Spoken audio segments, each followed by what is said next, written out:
I cannot say enough good things. This book deserves all the hype that it gets. You should definitely check it out if you haven't already. Hey guys, what's up? It's Vanessa. I am going to be doing a November wrap-up today and also telling you what my reading plans are for December. First of all, I read 8 books this month, and out of those 8 books, I think I gave 5 stars to 4 of them. So it was a really good reading month for me in the month of November. December is not starting off so hot. I'm reading the same book I've been reading since the beginning of the month, and that is Promised Land by Barack Obama. I'm actually listening to the audiobook, even though I purchased it, it's up there, because I just love Obama's voice so much. Actually, I want to know, what do you guys watch on YouTube other than book videos? Or do you even watch book videos? Or did you just happen to stumble upon this? I don't know, because I definitely watch like booktube and stuff, but I also like get really addicted to other types of videos, and I'll just like binge watch a bunch of the same thing. So I like to play The Sims 4, and I have for a long time. So I've always watched sim players on YouTube. I started watching Deligracy Get Famous Let's Play, and then I got hooked, and then I bought it last night, and that's what I've been doing all day. So that's why December is not going so hot. In November, I actually got to read a lot more than I did in October. I didn't even do a wrap up in October because I only read 2 books and I made a video specifically for those books. The month of November, I only worked 1 week out of the month because my husband got COVID. So then I had to quarantine at home. So I was at home working from home for 2 weeks, and then it was Thanksgiving break. So I got to read 8 books, which is my favorite number.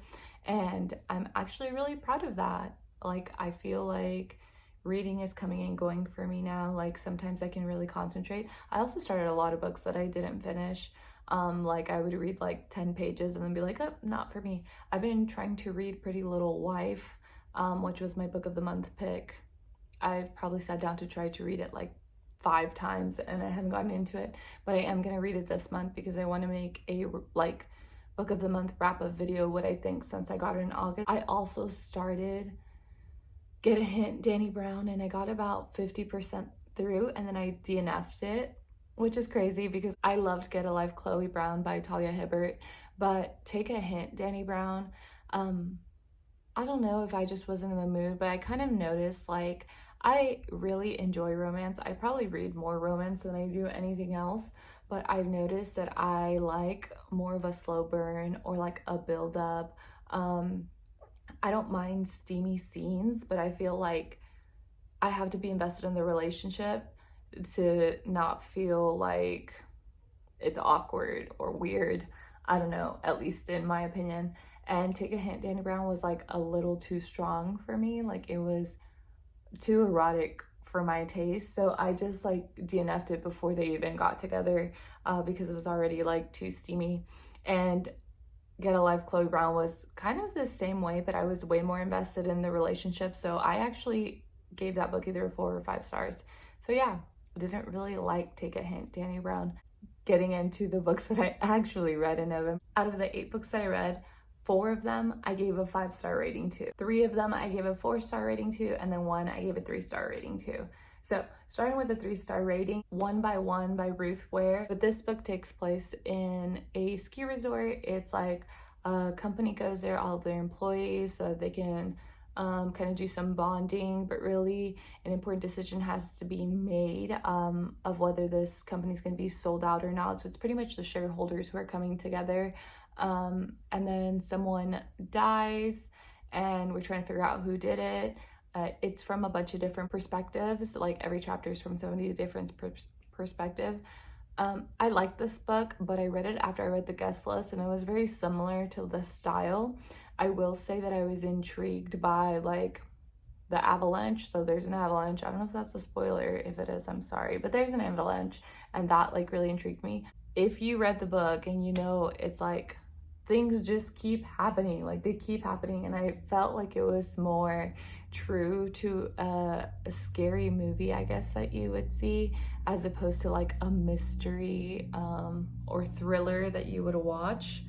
I don't know, not a very good review. Moving on to 4-star reads, like I mentioned, I read The Guest List by Lucy Foley. This is also a murder mystery. This takes place like on a private island. There's a couple who's getting married, and one of the guests die, but we don't know who dies, and we don't know who killed them, so we're trying to figure out what happens. We learn a lot of like history and drama from the couple and their family, and it's all really interesting. There definitely was that like drama element that I was like, oh my god, this is getting so good. But in the end, I don't know, like I feel like I figured too much of it out, so I wasn't as invested, like I wasn't as surprised, so maybe that's why I didn't give it a 5-star, but I liked it. I gave it a 4-star. I also read Playing Nice by, I just looked at it and I already forgot, J.P. Delany, I think is how you say it. This book is about a couple who has a 2-year-old son, and one day somebody comes to their house and tells them that their son was actually switched at birth, and they're trying to figure out what they're gonna do. So pretty much like the whole plot of the book is to figure out whether they're going to switch the kids back or they're just going to keep the kid that they've raised this whole time. It definitely was like a psychological thriller. It was so interesting. I was extremely invested, but the beginning was kind of slow for me. It was just really sad.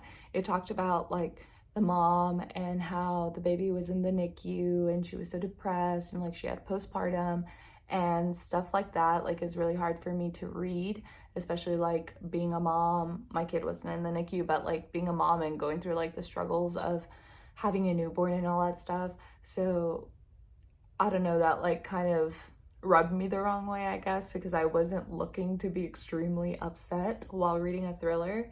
But once we got like a third of the way into the book, it was like so fast, like things were just happening and happening and happening, and I couldn't put it down. If you're interested in kids being switched at birth, check it out, read it. Oh, I also gave 4 stars to Anxious People by Frederick Bachman. It took me forever to pick it up. It was also one of my book of the month picks. I started reading it a couple of times and I just couldn't get through it, and then finally I got the audiobook on Libby and it was perfect. The audiobook was so funny. I love to do that whenever like I just can't get into the book. If I can find the audiobook on Libby, I'm like, I'm doing it, let's go. Once I listened to the audiobook, I liked that so much better. I really did like how developed the characters were. There were some parts that like got me teary-eyed, but I didn't like cry or anything. But I did definitely laugh super hard. This book is pretty much about a bunch of different people who are at an apartment viewing, and someone comes who has just robbed a bank and holds them hostage. So it's interesting, but it's not what I was expecting, but I still gave it 4 stars. I thought it was pretty good. And now on to my 5-star reads of the month. 2 of these that I talked about in like my favorite books of 2020 or whatever books that I recommend. The first one being The Invisible Life of Addie LaRue by V.E. Schwab. I cannot say enough good things. This book deserves all the hype that it gets. You should definitely check it out if you haven't already. I will be recommending this book to everyone till the end of time. It is about a woman, Addie LaRue, who makes a deal with like a dark god to pretty much live forever because she wants to see all these things.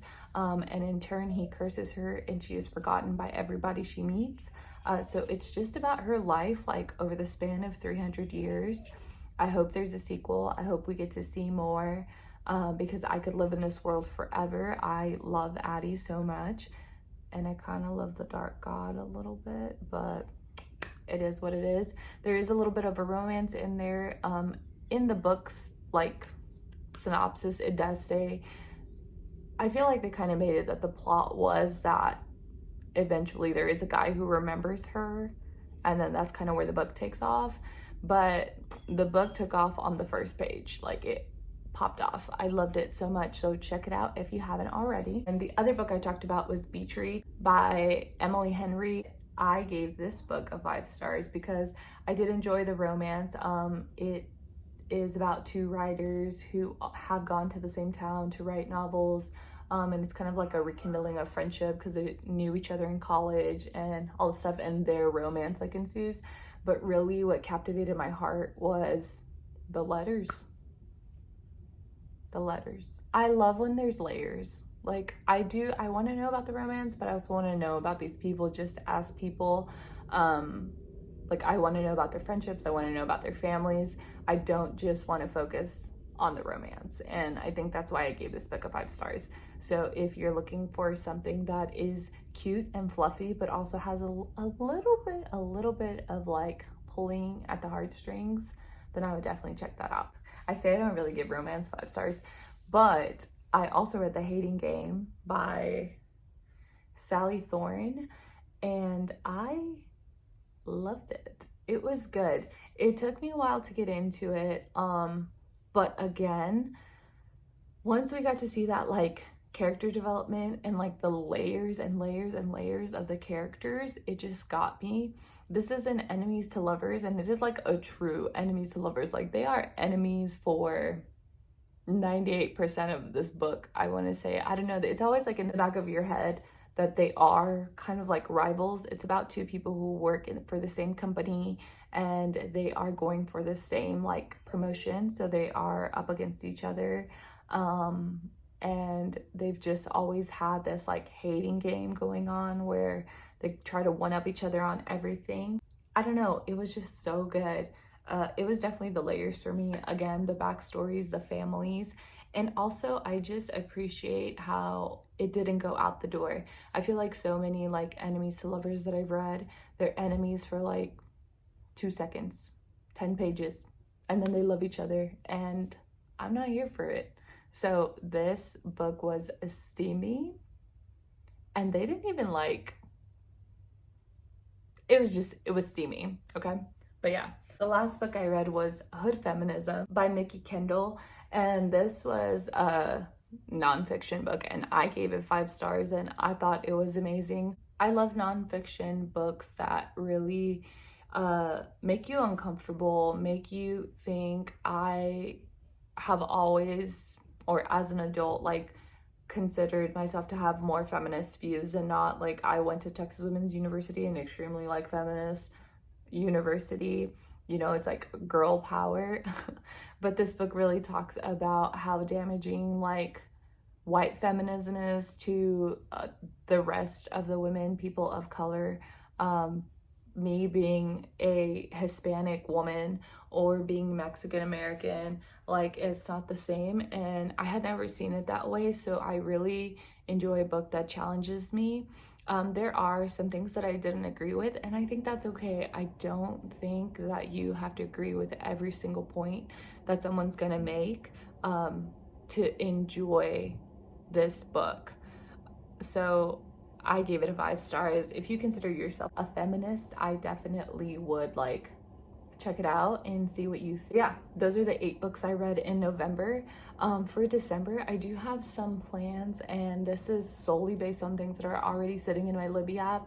But even then, I'm such a mood reader that I don't even know if I'll get to them or not. Like I said, I'm currently reading Promised Land by Barack Obama, and I am thoroughly enjoying it. It's probably gonna take me forever again, like to finish. I have the second Percy Jackson book, I have the audiobook waiting, so I'm gonna get to that, and I should be able to do that in like a day. My book of the month box that came in is going to be In a Holidays. I don't know who it's by, but I'll insert a picture. I'm sure y'all know it's like all over BookTube, but that was my pick for the month. I have to read that, and I have to read Pretty Little Wife because I'm making a video about those 2 together. And then I also have on Libby The 12 Dates of Christmas, I think it's called. I don't know who it's by, but I'll insert a picture. So I'm gonna try to get through all of those in December. We have 2 more weeks of school, and then we are on winter break. So hopefully I have a chance to read and listen to some books. But yeah, that was what's been happening and what is going to happen. Thank you guys so much for watching. Please go ahead and give this a like and comment and subscribe. Yeah, I'll see you next time. Bye.